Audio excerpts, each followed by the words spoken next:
morning, everyone. Welcome to today's panel. It's on a topic that sits at the heart of modern marketing strategy: performance versus brand building, how to strike the right balance. We are living in a world that is driven by the data decisions. Every click can be measured. So performance marketing is something that gives you instant results, ROI, and real-time tweaks. But what about the brand? On the other hand, when we look at brand building, it's far more slower, often harder to measure, but it is deeply powerful. It is what that creates the emotional connect, trust, and loyalty for your brand. So how do we walk this tightrope walk, and how do we achieve short-term without sacrificing the long-term brand equity? Welcome to my distinguished panel over here. Each one brings a very specific knowledge base with their years of experience and the categories that they've dealt in. So it would be nice to understand their views and get some good learnings. So let me start with you, Harris, first. How should budgets, because most of these decisions are based on the budget.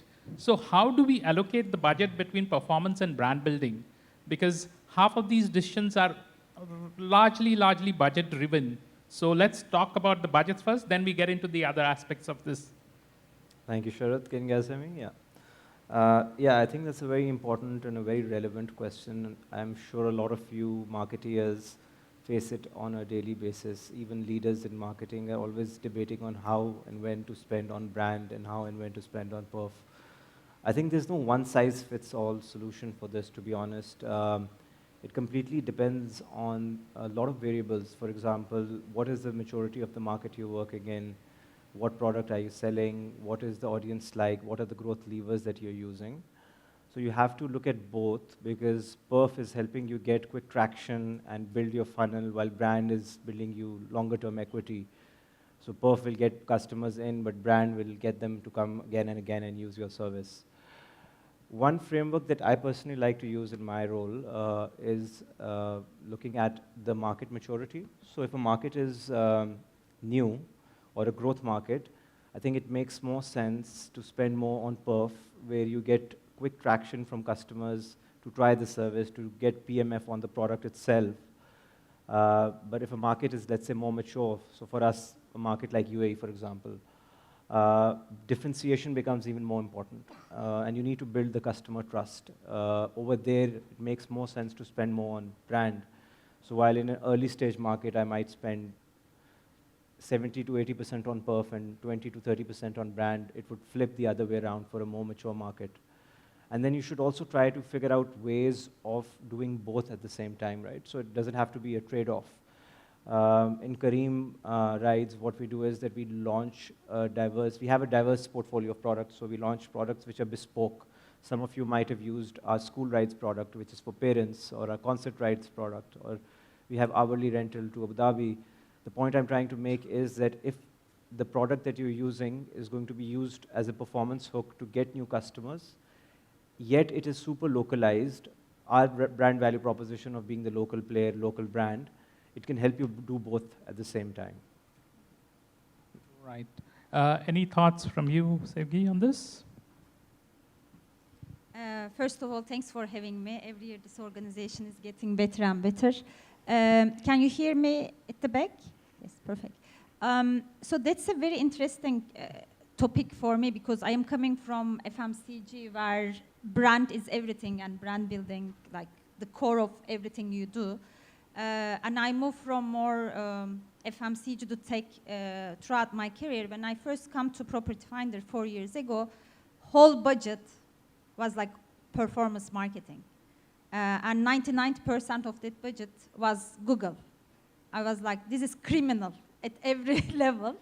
And then, similar to what Harry said, you need to start with the business strategy, right? Because why do we even say performance marketing is performance? Brand can also deliver performance, but you need to be super clear what is the role of the brand to grow your business, and it starts a little bit with the maturity of the market, audience, and so on. So first you need to understand your business strategy to make that decision, because budget is an output, business strategy is the input. And then be very clear to yourself and your senior leaders' role of the brand to drive that growth. And then budget will come as an output. Something I strongly believe, brand investment, no matter what, should be bigger than lower funnel spending. Because if you don't do that, you kind of block your growth, because upper funnel is the most important thing for anything to grow. And you need to continuously feed that. The model we use is from 99% performance marketing. Today we are in our mature markets 60-70% brand. Hopefully you see the brand across UAE. And it really fueled the growth of the brand and company when we start doing it. It's a little bit scary because it's a bit, you need to be a little bit more patient to see the impact of the brand investment. But my belief is brand can deliver much better performance than performance marketing, with all the respect to all the performance marketeers, if you use it wisely. Right. I think you're bang on there, because I personally believe that performance can't happen if you don't build the upper funnel. The brand is very important. Only if the brand is familiar, there is a certain loyalty and people want to follow you and know more, will they click on your banner and try and understand more. So yeah, that's bang on. Coming to you, Alyza, this is a question for you. Let's start with you. In the current landscape where there is a renewed focus on ROI, how can marketers balance long-term and short-term goals? So I think this is a really relevant question. I was reading online, there was a survey recently done amongst CMOs. And the question asked was, what are the top 4 challenges that you face? And apparently 44% of us stay up at night not knowing how to deal with the challenge of short-term and long-term goals. And I think it's really because in today's world, almost every organization is in this hyper-growth mode. We're under immense pressure to deliver immediate results, and at the same time, we can't lose sight of the longer-term vision. In my view, I really don't think this is a dichotomy. I think it really comes about balancing both. And if we have a good long-term vision, short-term goals will probably give us a lot better impact. And properly thought through short-term initiatives will also impact our longer-term, the goals that we have set out. So I think it really comes about how do we master this balancing act. And I think there are 5 key things. It's stuff that we all know, but sometimes we tend to lose sight of it, given our day-to-day and firefighting. And just echoing some of the thoughts that Sevgi and Haris made. So I think strategy really is at the core of it, but strategy keeping our brand value at the center of what we do. And the second is product differentiation. Very often, I come across brands talking about elements such as quality and, just best in class. These need to be validated. Our consumers are becoming increasingly intelligent, very research focused, and it's not just enough to say things. We need to really back it up with proof. The third is really anticipating our target audience's needs and not just being reactive. And then finally looking at data and letting data being the driving force of the decisions that we made. Great. Haris, any thoughts on this one, if you'd like to add? Yeah, I think I would just echo what you said as well. If we take a step back, balancing short-term and long-term goals and ROI, it's a valid question. It's a very important question. I think what we all need to start thinking of doing is building brand as a performance multiplier, not as a cost center. I think the moment we start doing that, and then that does mean you need to delve into things that make you uncomfortable, right? So as marketeers, we like to look at the traditional metrics of awareness, consideration, usage, but can we tie those top of the funnel metrics with what's happening in the commercial, in terms of the commercial results? The moment you start doing that, that's when you get leadership buy-in.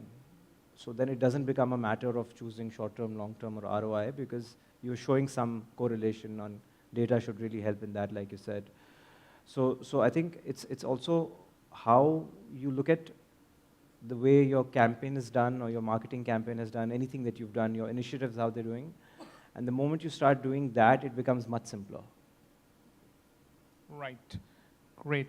One of the other questions that's there, as you touched upon strategy, so what strategies help us justify brand investments when typically leadership or the management prioritize immediate results?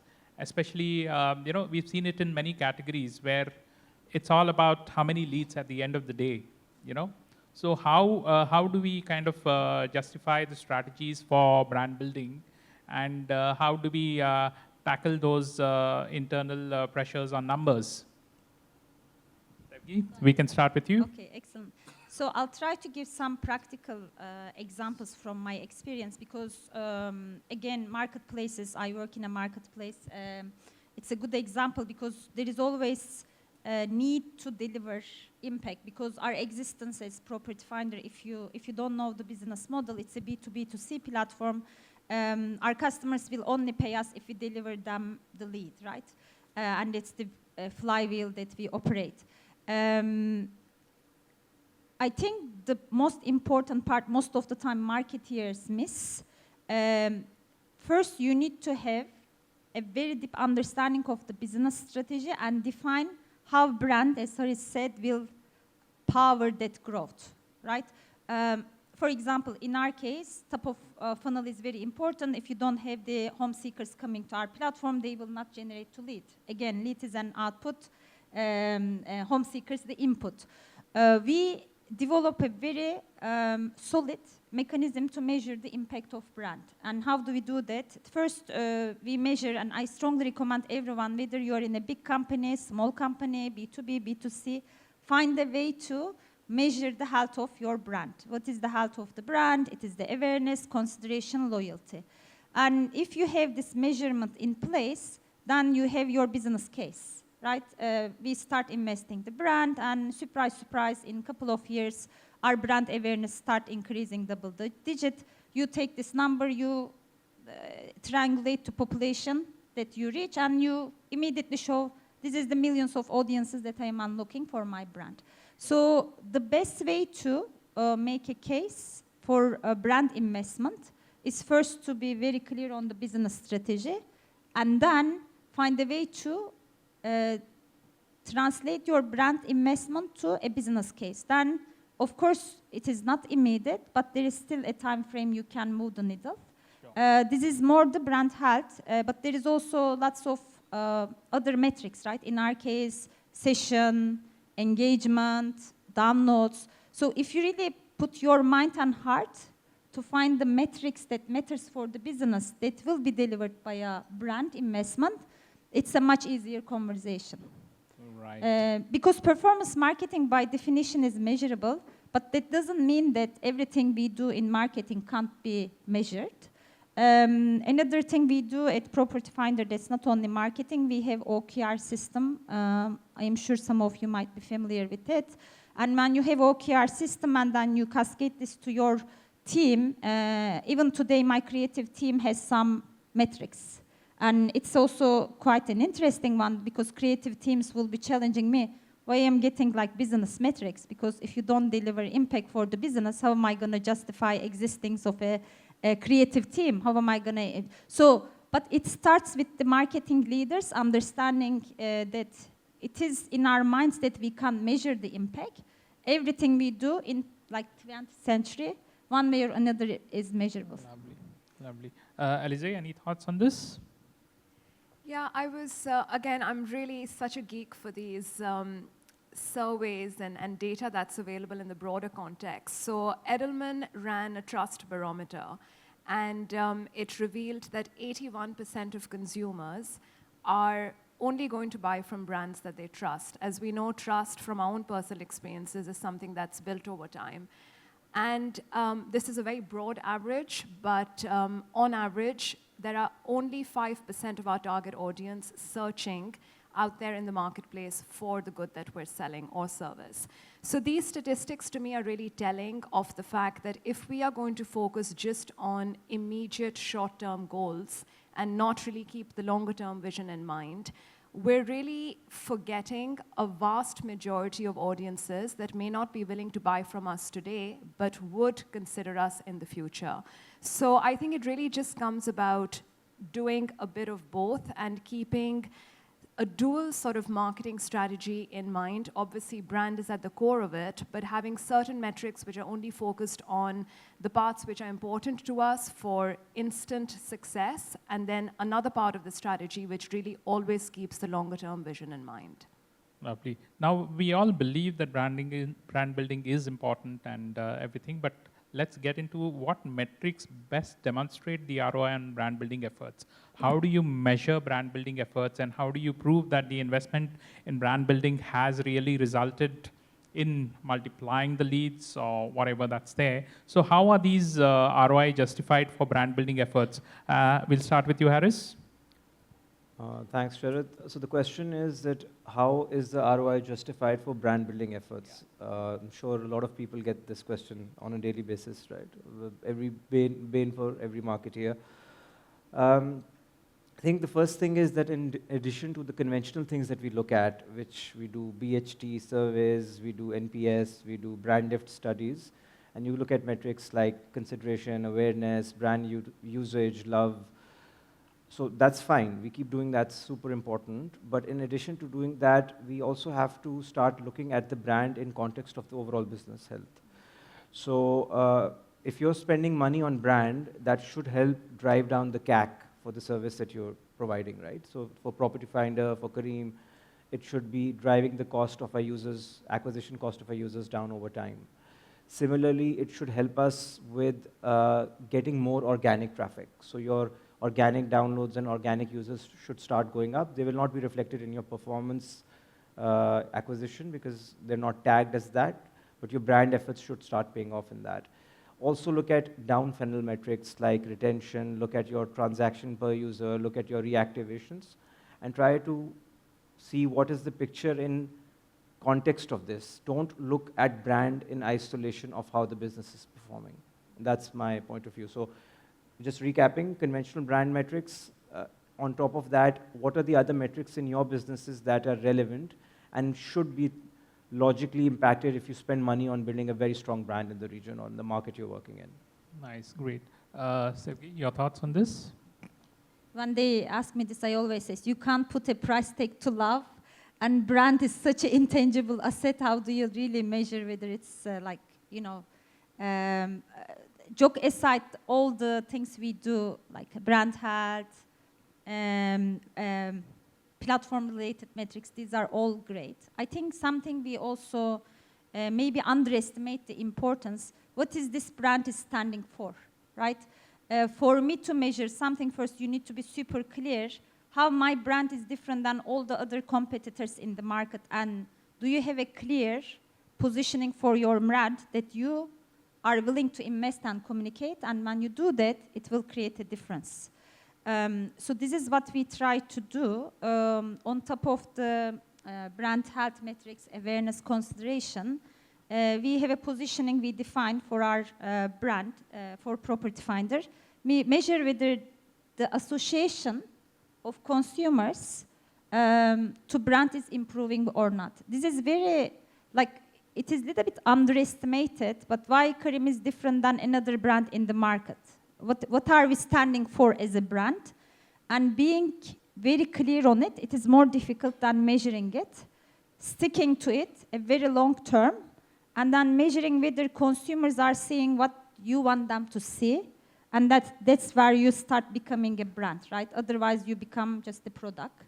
That's something we obsessed over and again, especially in markets where there is a competition, because I agree, you need to think about product differentiation, but something in tech, you do something, then your competition will do it, right? It is extremely difficult to keep that USP alive, and then you really need to be super clear and differentiated for your brand, because then if you do that, even the products are similar in terms of experience, then you can still be the winner of your market. Does this make sense? It does, it does. I just wanted to ask you one more thing. In this day where it's so number-led, are still brands investing in brand tracking studies and all that stuff? And is there much investment that goes in terms of proving how the brand building is actually helping the brand? Yes, we do. We You do. all I mean, okay. also, for example, something was very interesting in tech. It is not very common knowledge or it's not a common practice, but it is very useful, right? Every 6 months you go and ask a general population, how do they see your brand? That's your impact, Sure, that's your sure, result. So sure. at least we do. What about you, Haris? You guys do the... Yes, so in markets that are funded, depending, right? So if we are spending money on building the brand through campaigns, through marketing activities, we do like to track it. We're a tech company like them, and it's super important for us to track whatever we're doing, if it's moving the needle or not. So we do it through brand health trackers, different waves, sometimes quarterly, sometimes biannual. But in markets where we are not very active on brand building, but more active on perf and promos and incentives, we don't invest too much on brand health trackers over there. Great. So in this day and age of AI and automation, how does AI and automation help performance versus brand building efforts? You know, how much of a role they play, and how do you all use at your respective organizations? Start with you, Alyza. Sure. So firstly, I think there's so much debate about AI and AI replacing humans, and we're all going to lose our jobs, and it's the end of the world. And I really believe that from a creative perspective, AI is not replacing creativity, it's just redefining it. And it's giving us so many opportunities to do things in a more efficient manner. In some particular aspects, it is at a very initial stage, and obviously there's a lot for the machine to learn as well. But there are immense opportunities. So if we really look at what it comes down to, it's scale and it's the quantum of data that a machine can analyze and provide those opportunities to us that may be just invisible to the human eye. And I think there's so much that we can learn from, but drilling it down to two real aspects. One is predictive personalization, and I think Netflix does this really well. Sorry, my examples are from other organizations because I work for a group with 30 different brands, 30 companies and 370 brands, and it's really a mixed bag. But giving you examples of other organizations that perhaps you can relate to more. So I think Netflix does this really well because their recommendation engine is going to look at not just what we have watched to suggest to us for what we would like to see in the future, but it's going to predict what we may enjoy. And the second part of this is in terms of personalization. So if we look at what AI can do from the perspective of analyzing vast volumes of data and combining that with content generation, we can now personalize our brand experience for people in a way that we probably haven't been able to do without incurring a huge cost in the past. So brands can move from being fairly static to creating individual personalized experiences on the basis of individual behavior. And I think this just opens it up to so much testing, analyzing data, and coming up with propositions for how we want to position ourselves for the future. Great. Haris, your thoughts on this? Yeah, my mic's away. So I think we were having a chat in the morning. There was a session on a similar topic, and what we were talking about was the fact that AI, from starting as a buzzword to becoming a productivity tool, has evolved into something else, right? So it's evolved into being an extended team member. Now, how you leverage that, I think, doesn't begin with marketing. It probably ends with marketing. It begins with your product. So for Kareem, we try to incorporate it in the different services we're providing. So if you use Dine Out service, some of you might have, you can ask, hey, I'm going out with my brother, feel like having Mexican food, and they'll tell you which restaurants are nice.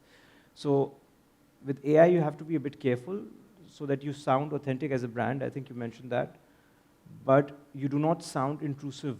So I think the way to leverage it well would be to start with incorporating AI in the product itself, and then using it as an extension in your marketing, whether that's for your copywriting, your creatives, your segmentation, your brand itself. But yeah, I think those are the 2 points I would like to add. Sevgi, a quick one from Yeah, you. I mean, we are very passionate as a team, and I'm very proud that because, again, creating assets, content, it is quite time-consuming and costly. Today, 80% of our creative is produced by AI.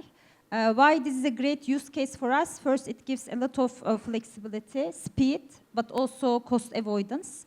And also, especially if you're a regional brand or local brand, being locally relevant becomes more important, then you increase the possibilities you can create. So, and I believe this is just beginning. And if you don't tap into that one way or another, it is very possible that human level, company level, it is very easy to be irrelevant to the future. Right, right. Great. I think we can easily conclude that one cannot exist without the other. It's just striking the right balance by understanding the category, the level or the stage you are in that market, whether you are just building the product or you are in a mature kind of market. So all these play a good role in terms of deciding your right balance between performance and brand building. Thank you so much, guys, for your wonderful thoughts and views, and I'm sure the audience would have picked up the right cues and will implement them in their strategy. Thank you.